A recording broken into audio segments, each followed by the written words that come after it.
Since some of you guys seem to like the stuff I was designing in The Sims a couple years ago, I thought I'd show you what I've done lately.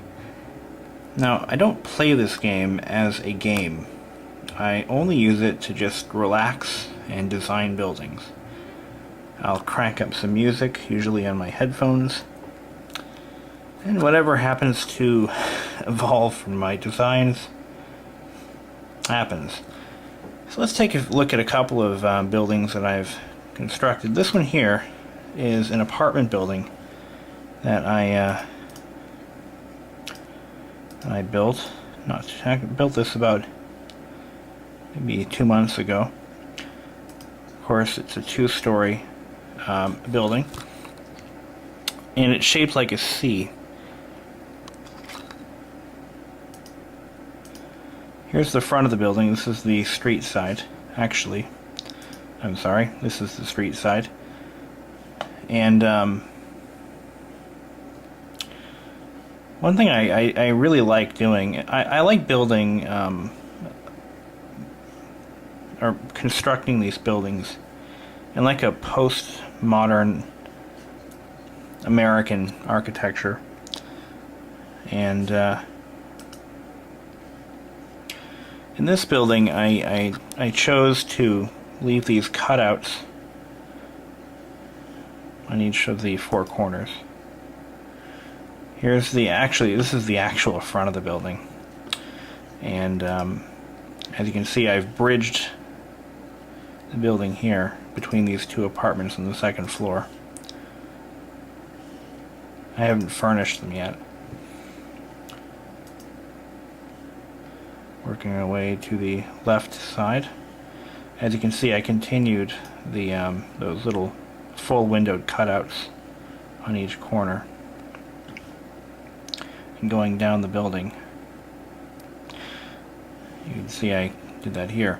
Now, how many units are in this? You know, I actually never sat down and counted, so let's figure that out right now. 1, 2, 3, 4, 5, 6. 6 in each half per floor. That's 24 units. Wow.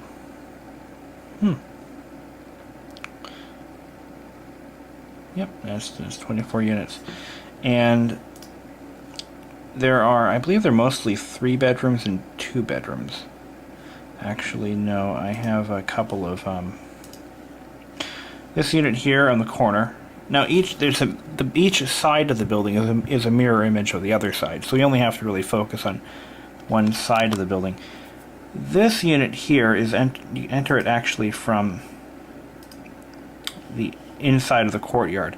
Why don't we take a look at that first? The courtyard is entered from either the back or the front of the building. Okay, so there's 2 entrances. I made that a point because I wanted there to be 2 entrances into the courtyard area for, let's say if this were a real building, for safety and fire hazard reduction.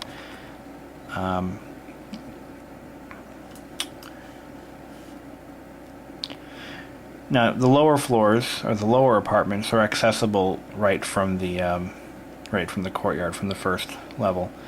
And here's a unit. This is a 1-bedroom unit right here. Here's the kitchen and living room, dining area, all in one. Here's the bedroom and the bathroom. Next to it is a 3-unit building. Kitchen, bathroom. And I didn't put doors on the on this large panel because I just chose not to. And this is a 3-bedroom unit. See, 1 master bedroom, 2 smaller bedrooms. And to get to the second floor, there are 4 staircases, 1 per side of the building. There's that staircase that brings you up to the second floor. And here's a furnished unit, accessible from this industrial style door. That's all part of my design. For most of the units, they would use this type of door, but because this particular unit, like these corner units here, the larger units, there are no windows on the courtyard side. So I chose the full-length glass doors to allow some light. Again, all part of the design. The bathroom windows on every unit are the round privacy type. I might swap those around and put the rectangular style windows like these. These windows. Because they sort of match the rest of the building, but I chose the round ones because they were larger.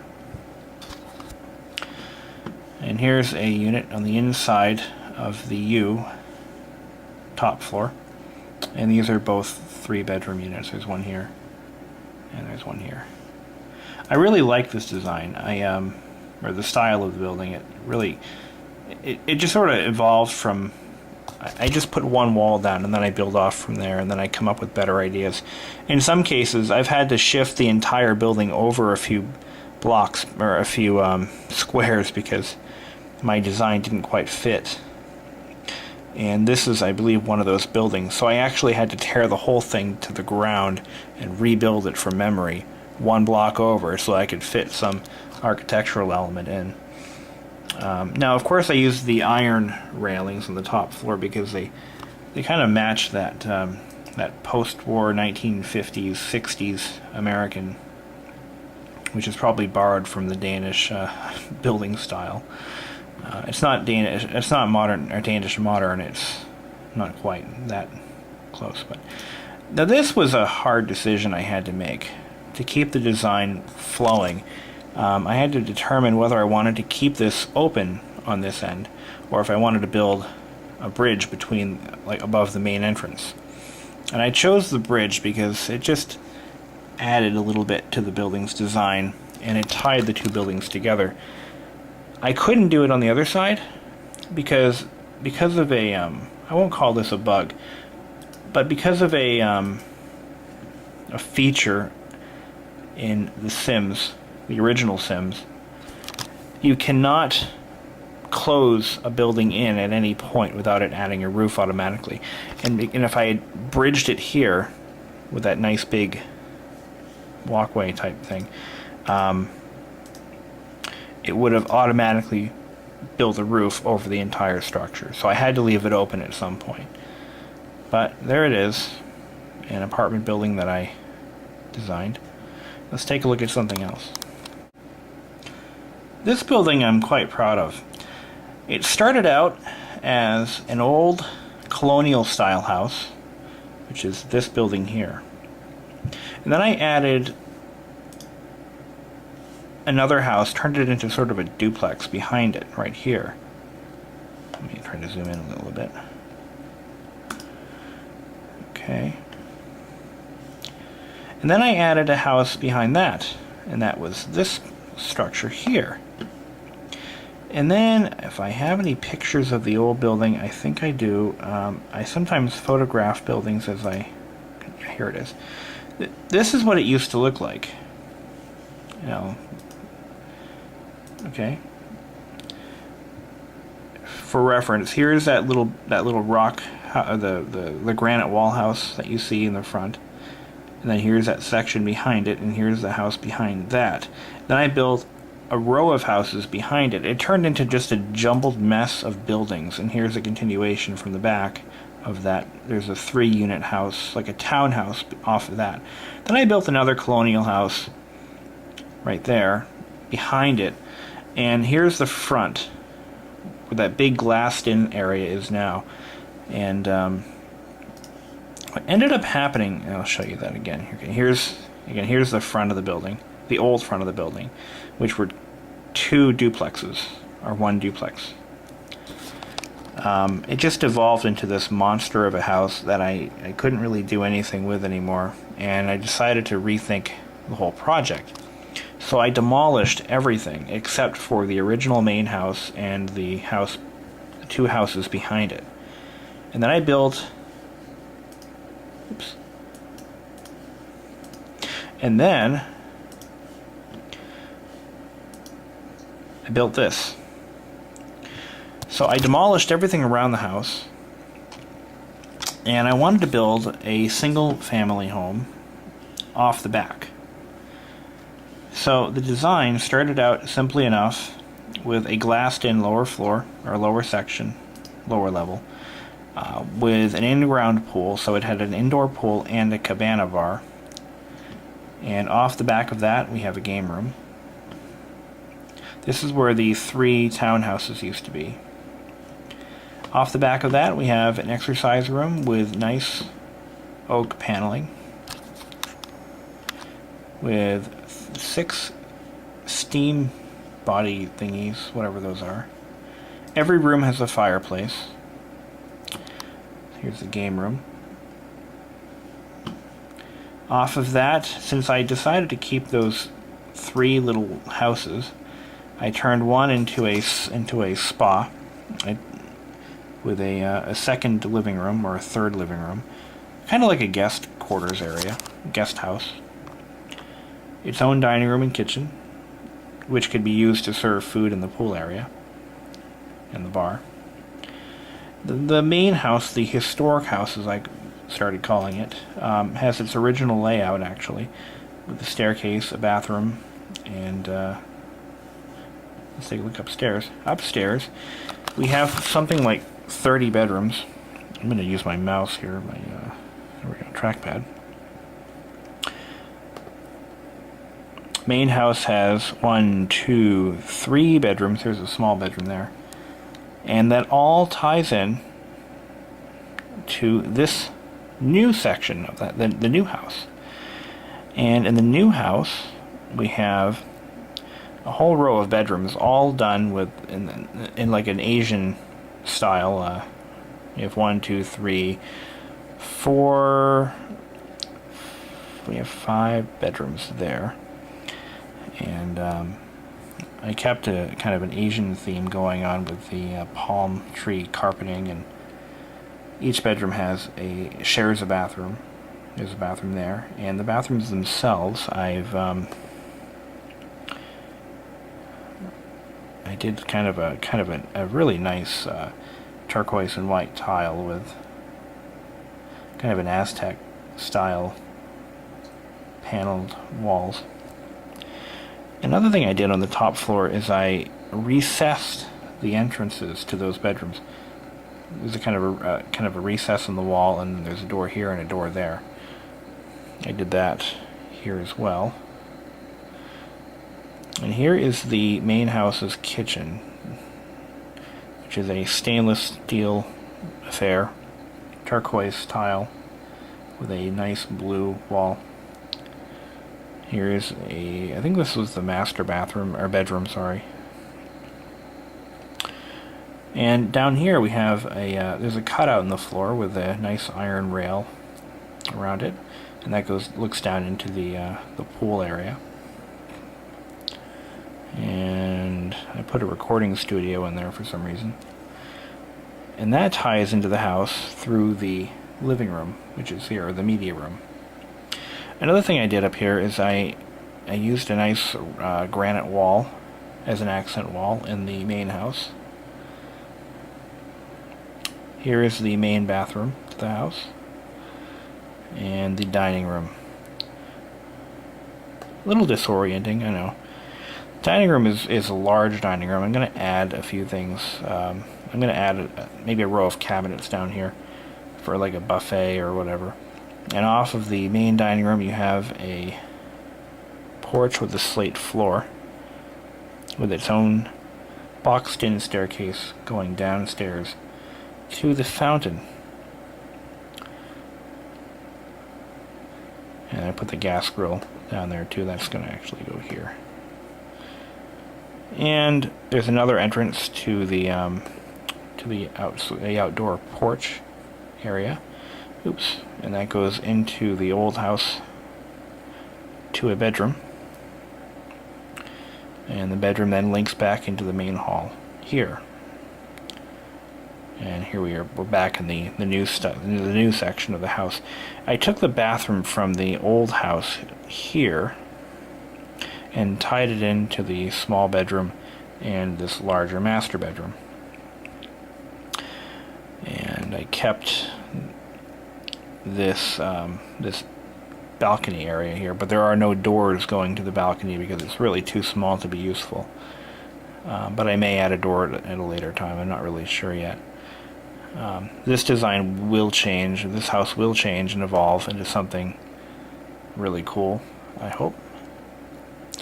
And if I were a billionaire, this would be the house I would build. Because there is so much space and there's so much you can do with it. I didn't bother building a garage because the Sims don't have cars, so that would be kind of a waste of time. But this building has these tapered columns all the way around the perimeter, and this was I deliberately made the overhang over here to kind of separate the two buildings a little bit. And it's unfortunate that they don't give you better window choices, because this window clearly does not match the exterior of the building, but on the inside it really does give that room a tremendous service appearance-wise. Not only does it really match the oak paneling, but it really accents the tile floor. I really like that window. I just wish it looked better outside. And again, let's take a look at the bar. The bar and pool area have their own bathroom, again with the turquoise tile treatment. And this is the first time I had ever used the bamboo countertops, and that was just for this project, and the saloon style doors.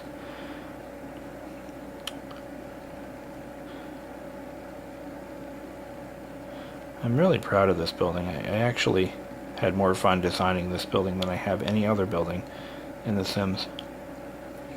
And the fact that I was able to keep the original building that I had started with, and then do something completely different with it, I really had fun with that, actually. And I replaced the original brick exterior of this building and replaced it with a painted black brick. And that's that building. If it's one thing I like designing in this game, it's hotels and hospitals and schools. They're always fun because you get to kind of just build tons of rooms exactly the same way. It's kind of mind-numbing, but it's relaxing. This is a hotel that I built. A very modern design. Well, modern as in 1960s or 70s. It's all glassed in. The whole building is just glass after glass wall, and except for in the back and then the very front, the service areas.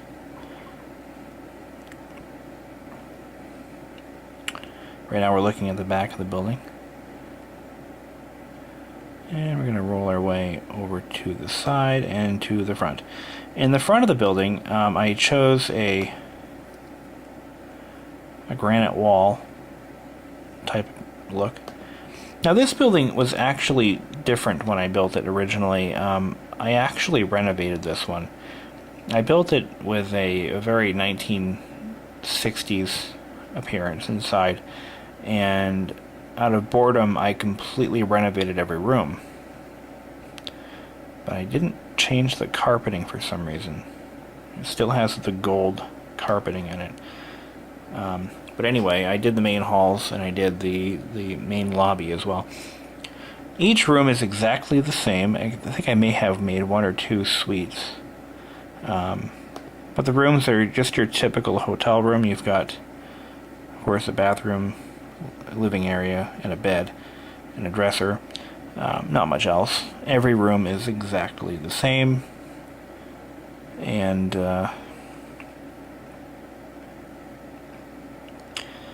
the main lobby has a couple of function rooms.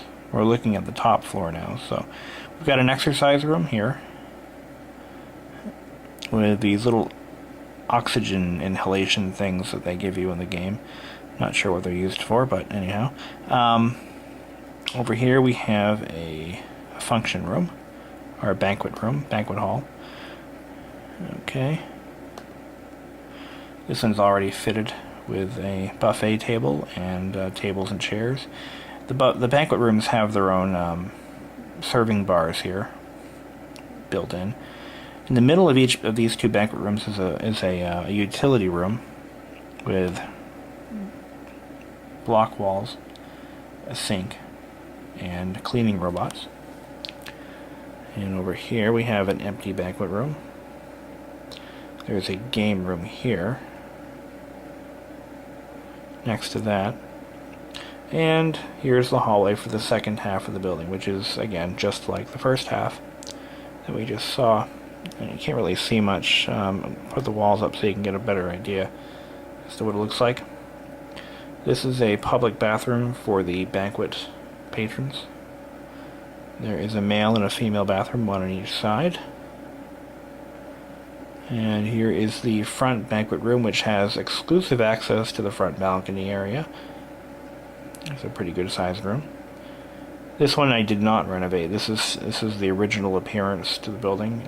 Did not make any changes to it, as you can clearly see. Downstairs we have the front lobby, which I did completely renovate. A glass vestibule in the front. Nice entryway. Administrative offices flank the vestibule on each side, both with glass windows in the front, large panel glass. That's the theme throughout the building, is the large glass windows. And there's that one. Top floor rooms are just like the first floor, so there's no difference there. Now this little thing here, this is a jacuzzi for the hotel patrons. Nice turquoise flooring and deacon's benches. Here is the restaurant and bar area. Here's the bar. I'll put the walls up so you can see. There's the bar. And behind that is a utility room. Here is the dining area. Now I liked having this nice granite wall in the lobby. It gives it some upscale appearance. Because this restaurant services the entire hotel, I gave it a fairly good sized kitchen with bread baking ovens and 1, 2, 3, 4 ranges and a ton of counter space, prep space, microwaves, coffee makers, and food processors. And I believe there was a storage room off the side of that. Yeah, here it is. Here's the dishwashing area. Here is the cold and dry storage. Another utility closet off of that. And now we're back into the main hallway in the hotel area. Here is another jacuzzi. There is one on each side, apparently. I forgot about that. And we're back in the hotel area.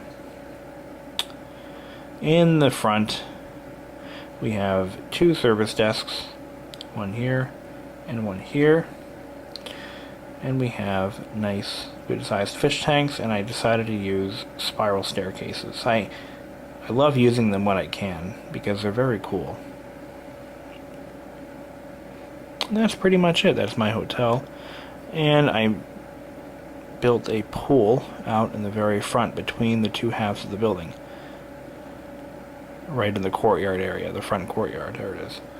There's the massive pool. Now that is a hotel pool right there. That is huge. And we're back at the street.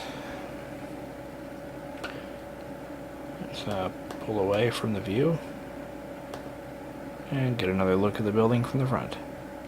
Plenty of trees, plenty of greenery, plenty of scenery.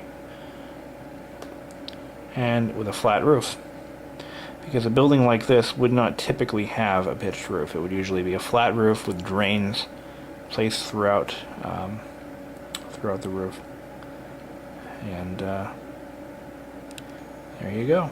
And I guess that woman right there is probably a patron of the hotel, I would imagine.